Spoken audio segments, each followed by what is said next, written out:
دینداروں، سب سے پیشتر ہمارے آقا نامدار امام زمان نور خدا بن برحق نور مولانا شاہ کریم الحسین حاضر امام کے مبارک نام پر صلوات پڑھیے۔ اللہم صلی علی محمد و آل محمد۔ دینداروں، جب بھی ہم روحانی مجلس میں شامل ہوتے ہیں تو ہمارے ذہن میں آنے والی دنیا کا، دوسری دنیا کا ایک تصور آتا ہے،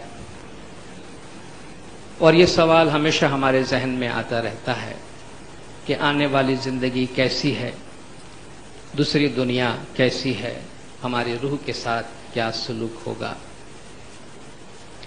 دنیا کے جتنے بھی بڑے مذاہب ہیں، اللہ میں ماننے والے سب لوگ جو چند بنیادی چیزوں پر عقیدہ رکھتے ہیں، ان میں سے ایک عقیدہ ایک ایسے دن کا عقیدہ ہے کہ جس دن ہمیں اپنے اعمال کا حساب کتاب دینا ہوگا، جسے ہم قیامت کہتے ہیں یا روز حساب کہتے ہیں یا روز حشر کہتے ہیں یا ڈے آف ججمنٹ کہتے ہیں۔ دراصل مذہب اور مذہب میں حکم دیے جانے والے تمام اعمال کا دار و مدار اسی کانسیپٹ پہ ہے۔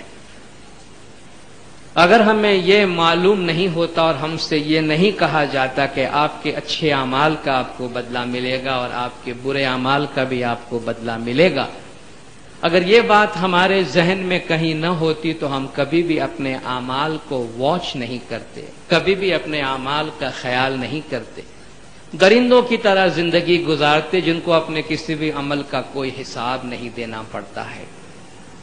تو یوم الآخرہ یعنی قیامت کا عقیدہ، یہ عقیدہ کہ کسی نہ کسی صورت میں ہمارے اعمال کا ہمیں حساب دینا ہوگا، یہ ایک لنگر کی طرح ہے، ایک اینکر کی طرح ہے جو ہماری زندگیوں کو اور ہماری زندگی کے اعمال کو پکڑ کے رکھتا ہے اور ہمیں سیدھے راستے پر رکھتا ہے۔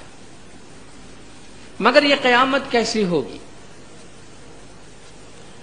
یہ جو قیامت کے دن کا منظر بتایا جاتا ہے وہ کب ہوگا، وہ دن کیسا ہوگا، کس طریقے سے حساب و کتاب ہوگا؟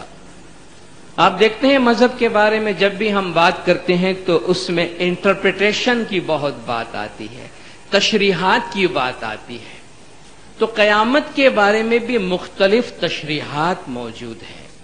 اس میں اہل شریعت کی اپنی تشریح ہے، اہل طریقت باطنیت صوفیوں کی اپنی تشریح ہے، دوسرے طریقے والوں کی اپنی تشریح ہے۔ بعض لوگوں کا کہنا ہے کہ ایک دن ایسا آئے گا کہ ساری دنیا اچانک ختم ہو جائے گی اور آج تک جتنے بھی لوگ مرے ہیں وہ سب زندہ کیے جائیں گے، اللہ اپنا دربار لگائے گا اور ہر ایک سے اس کے اعمال کا حساب کتاب پوچھا جائے گا، اور خدا کے پاس ہم میں سے ہر ایک کے اعمال کا حساب کتاب و ریکارڈ موجود ہے، کوئی چیز ہم جھٹلا نہیں سکیں گے، نظروں سے خود دیکھیں گے، اور اس طریقے سے ہمارے ساتھ انصاف کیا جائے گا اور اپنے اعمال کے مطابق ہمیں درجات یا مراتب دیے جائیں گے۔ اور یہ ایک ظاہری لیول کی تشریح ہے جو اہل ظاہر بتاتے ہیں۔ بعض لوگ کہتے ہیں کہ ہماری زندگی کے ساتھ ہماری قیامت ساتھ ساتھ چلتی رہتی ہے، آج آپ اچھا کرتے ہیں فوراً اچھے یا برے اعمال کا آپ کو بدلہ ملتا ہے۔ حضور اکرم صلی اللہ علیہ وآلہ وسلم صلوات اللہ علیہ کی ایک حدیث بیان کی جاتی ہے کہ من مات فقط قامت القیامہ، جو شخص مر گیا اس کی قیامت ہو گئی۔ تو قیامت کے بارے میں مختلف تشریحات کی جاتی ہے، جس طرح مذہب پہ عمل کرنے کے بارے میں بھی مختلف لیولز ہیں۔ آپ دیکھتے ہیں لوگ ظاہری لیول پر بھی عمل کرتے ہیں، شریعت کے لیول پر بھی عمل کرتے ہیں، لوگ طریقت کے لیول پر بھی عمل کرتے ہیں، لوگ معرفت کے لیول پر بھی عمل کرتے ہیں۔ عام لیول کا انسان ہوتا ہے مذہب میں، مومنین کے لیول میں ہوتا ہے، ولی اولیاء کے لیول کا ہوتا ہے، انبیاء کے لیول کا ہوتا ہے، اور ہر لیول کے انسان جو ہے وہ اپنے اپنے طور پہ مذہب پہ عمل کرتے ہیں۔ اسی طرح ہر لیول کا انسان مذہب کی ان باتوں کو اپنے طور پہ تشریح کرتا ہے۔ تو قیامت کی بھی مختلف تشریحات کی جاتی ہیں، اور ان تشریحات میں سے مثال کے طور پہ بہت سی باتیں بیان کی جاتی ہیں۔ مذہب میں چونکہ ایسی باتیں ہوتی ہیں جو ہمارے حواس سے باہر ہوتی ہیں، اس لیے ان کو سمجھانے کے لیے تمثیلات، ایگزامپلس، مثالوں کے ذریعہ ایلیگوریکل لینگویج میں، تمثیلی زبان میں وہ باتیں سمجھائی جاتی ہے۔ تو آج بھی ہم ایک تمثیلی زبان میں ایک بات جو ہم کو سمجھانے کی کوشش کی گئی ہے قیامت کے حوالے سے، دنیا کے اخلاقیات کے حوالے سے، آج اس کے بارے میں ہم بات کریں گے۔ اور یہ ہمارے گنان لٹریچر میں پائے جانے والا ایک گنان ہے جو پیر شمس سے منسوب کیا جاتا ہے، اور جس میں یہ کہا گیا ہے کہ حضور اکرم صلی اللہ علیہ وآلہ وسلم اور جبرائیل کے درمیان ایک ڈائلاگ ہوتا ہے، بات چیت ہوتی ہے، اور حضور اکرم جو ہے وہ جبرائیل سے پوچھتے ہیں کہ میرے جانے کے بعد دنیا میں تجھے کتنی مرتبہ آنا ہے، اور وہ کہتے ہیں کہ مجھے 10 دفعہ دنیا میں آنا ہے، اور 10 میری وزٹس ہوں گی دنیا میں، اور ہر دفعہ میں ایک ایک چیز دنیا سے اٹھا کے چلا جاؤں گا، جب آخری چیز بھی اٹھا جاؤں گا تو سمجھنا قیامت کی علامت اور قیامت کی نشانے آپ کو مل گئی۔ جس طرح میں نے پہلے آپ سے کہا، یہ جو باتیں اس میں کہی گئی ہے اس کو بالکل لٹرلی، یعنی ظاہری الفاظ کی صورت میں یا بالکل ظاہری طور پہ لینے کی ضرورت نہیں ہے۔ اس میں جو میسج ہے، اس میں جو مثال بیان کرنے کی کوشش کی گئی ہے، اس میں جو مورل لیسن ہم کو بتانے کی کوشش کی گئی ہے، اس کی طرف دھیان دینے کی کوشش کرنی چاہیے، نہ یہ کہ ہم ان ظاہری چیزوں کو ڈھونڈنے اور دیکھنے کی کوشش کریں جو کہ اس میں کہا گیا ہے۔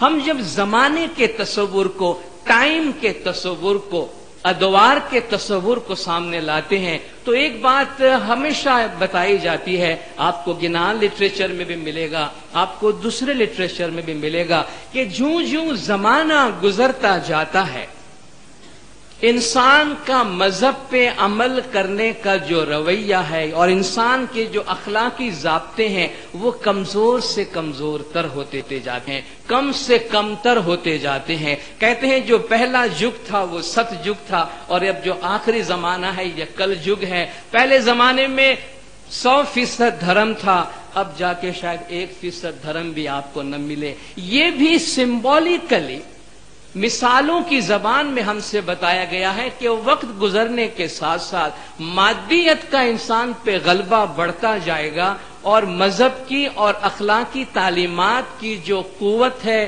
وہ انسان کی زندگیوں سے کم تر ہوتی جائے گی، اور اس میں انسان کو اپنے مذہب پر، اپنے روحانی زندگی پر عمل کرنے کے لیے بہت زیادہ محنت کرنی پڑے گی۔ سرکار مولانا حضرت امام شاہ کریم الحسینی صلوات اللہ علیہ نے، آپ کو یاد ہوگا پاکستان میں ایک سیرت کانفرنس ہوئی تھی جس کے بہت سے اجلاس ہوئے تھے، ان میں سے کراچی کے ایک اجلاس کی مولانا حضرت امام نے صدارت فرمائی تھی، اور اس میں مولانا نے جو وہاں ایڈریس کیا تھا، تقریر کی تھی، اس میں مولانا نے ایک بات فرمائی ہے جو اس کے ساتھ بہت زیادہ فٹ ہوتی ہے۔ یہ بات امام نے فرمایا کہ میں نے مغربی دنیا میں انسانی تعلقات کے رویے میں ایک گہری تبدیلی کا مشاہدہ کیا ہے۔ اخلاقیات کے لنگر اتنی گہرائی میں چلے گئے ہیں کہ ایسا معلوم ہوتا ہے کہ کشتی حیات پر اب ان کی گرفت ڈھیلی پڑ گئی ہے۔ اور آپ ساتھ ساتھ مولانا حضرت امام نے اپنے اس دورے کے دوران جو فرامین ہمیں فرمائے ہیں ان کو بھی ریلیٹ کرتے جائیے گا جب یہ باتیں ہم آگے بڑھاتے ہیں۔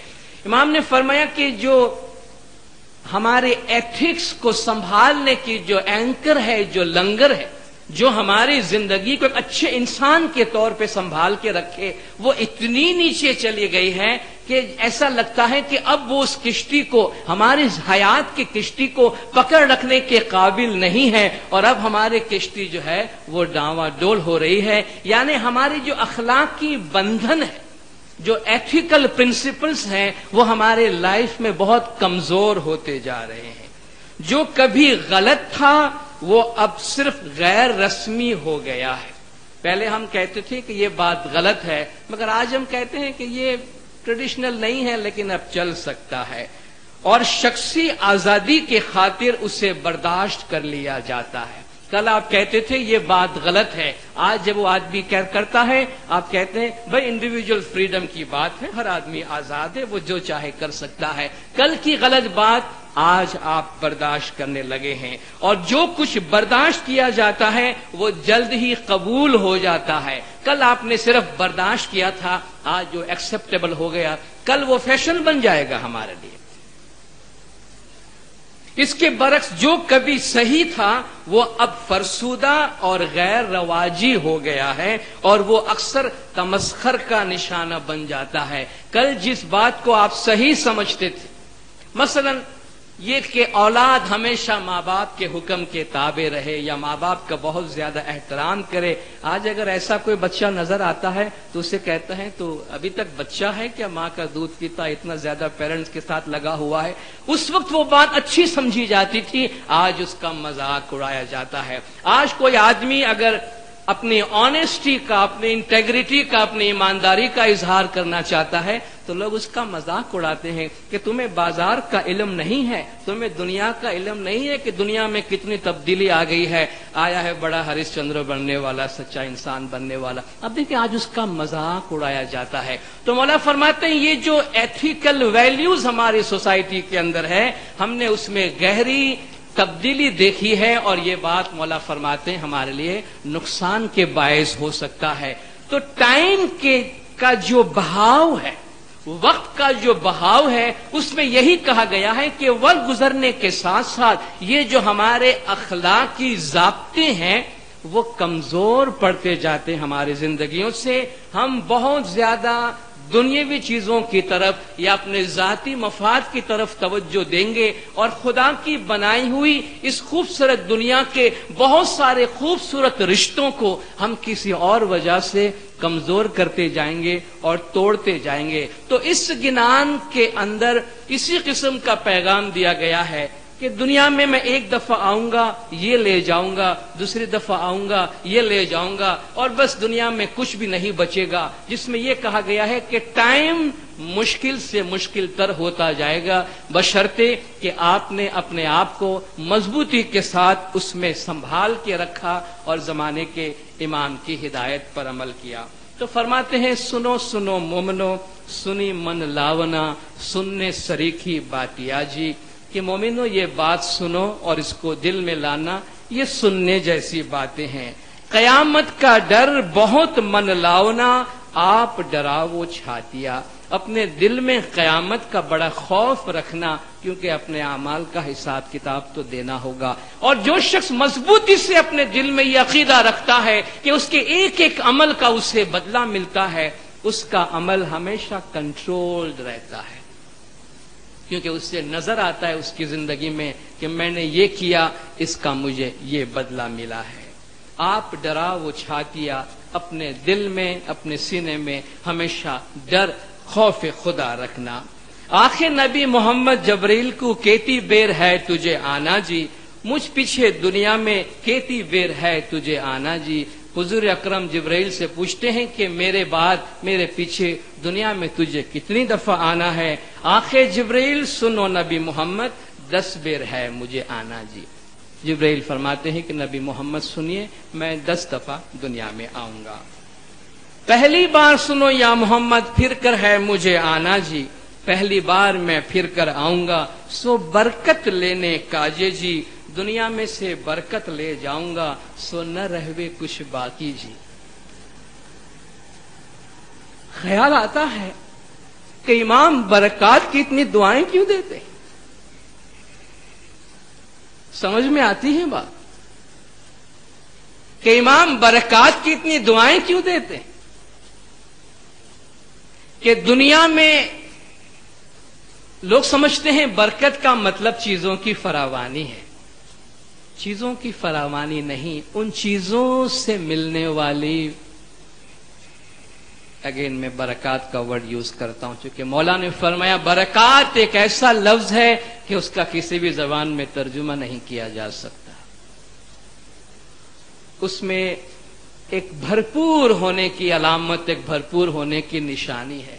پہلے لوگوں کے پاس مال کم تھا مگر دل میں خوشی زیادہ تھی. آج مال بہت زیادہ ہے مگر وہ مال ان کو وہ خوشی فراہم نہیں کر سکتی. مولانا نے اپنے فرمان میں فرمایا کہ آنے والی زندگیوں میں، آنے والے سالوں میں بہت زیادہ مادی ترقیاں، مادی دولت تم کو ملے گی، لیکن اگر تم نے ان مادی چیزوں کو اپنی زندگی کا مقصد بنا لیا اور یہ نہ سمجھا کہ یہ چیزیں کہاں سے آ رہی ہے، تو پھر اس میں سے تمہیں وہ سکھ اور ہیپینس نہیں ملے گا. وقت کی برکات نہیں ہے، لوگوں کے ٹائم میں سے برکت چلا گیا ہے. مذہب کے خاطر تھوڑا ٹائم دینا، عبادت کے لیے وقت دینا، بیت الخیال روحانی خوشی کی ہماری جگہ جو ہماری زندگی کی بنیاد ہے، ہماری روحانی زندگی کا لنگر ہے، مشکل سے مشکل ہوتا جا رہا ہے ہمارے لیے. اس لیے آج مولا فرماتے ہیں جس وقت جہاں کہیں بھی تم ہو اپنے خدا کو، اپنے مولا کو یاد کر لو تاکہ اس وقت میں تم کو خوشی ملے، تم کو ہیپینس ملے. تو جو چیزیں خدا نے ہمیں دنیا میں نصیب کی ہے ان میں سے ہمیں خوشیوں کا حاصل ہونا برکات ہے. اور آج مولا فرماتے ہماری دعا ہے کہ تمہیں برکات ملے، مور برکات اینڈ مور برکات. مولا فرماتے آپ کی زندگیوں میں برکات کی دعاؤں کی ضرورت ہے. دوجی بار سنو یا محمد، پھر کر ہے مجھے آنا جی. دوجی بار میں پھر کر آؤں گا، سو محبت لینے کاجے جی. دنیا میں سے محبت لے جاؤں گا، سب بے محبت ہو جاوے جی. دنیا میں سے محبت چلی جائے گی. انسان کی انسان سے محبت، خاندان کی خاندان سے محبت. سمجھ پڑتی ہے کہ آج مولا ہمارے آپس کے یونٹی کا فرمان اور دعائیں دیتے ہیں. خاندان میں یونٹی اور خاندان میں محبت کی دعائیں دیتے ہیں اور آپس میں مل کر رہنے کی دعائیں دیتے ہیں. آج محبت کا اندازہ بھی دولت سے کیا جاتا ہے. یہ بات کہنے کی ضرورت نہیں، اب تو ہماری ہر زندگی میں ہر ایک کی زندگی کا یہ تجربہ ہے. انسان کا انسان پہ بھروسہ نہیں. جس کے ساتھ عام طور پر کوئی دنیاوی یا مادی فائدہ ہمیں نہ ہو، ہم ان سے کوئی تعلق اور کوئی رشتہ نہیں جوڑتے.